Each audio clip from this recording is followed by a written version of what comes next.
హర్యానా, పంజాబ్ ఈ రెండు చోట్ల ఖలిస్తానీల ప్రభావం చాలా స్ట్రాంగ్గా ఉంది. వాళ్లే ఢిల్లీలో అరాచకాలు చేసింది. ఆ మధ్యకాలంలో ఎర్రకోట మీద దాడి లాంటిది చేసింది.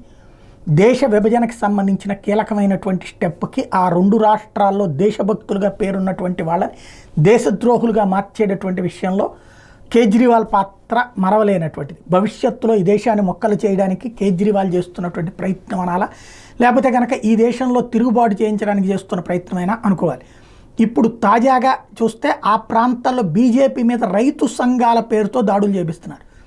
బీజేపీ ప్రచారాలను అడ్డుకుంటున్నారు. ఇప్పుడు ఆమ్ ఆద్మీ పార్టీ అయినా కాంగ్రెస్ అయినా తామేం చేస్తామో చెప్పాలి, బీజేపీ ఏం చేస్తుందో చెప్పనియాలి, ప్రజలు ఓట్లు వేయాలి. కానీ రైతు సంఘాలు వెళ్ళి అడ్డుకోవడం ఏంటి, దాడులు చేసే ప్రయత్నం చేయడం ఏంటి, అదేమంటే ప్రజలు తిరగబడుతున్నారని ప్రచారం చేయడం ఏంటి అంటే కావాలని రెచ్చగొడుతున్నారు. ఇప్పుడు అక్కడ కొట్టారనుకోండి, అదిగో రైతులు కొట్టారు, రైతుల మీద దాడి జరిగిందని చెప్పాలి. ఓవరాల్గా ఎన్నికల్లో గెలుపుకి సమీపంలో లేవనుకున్నటువంటి సందర్భంలో చేస్తున్నారా, లేకపోతే గెలుస్తామన్నటువంటి ధైర్యంతో చేస్తున్నారా అన్నది చూడాల్సి ఉంది.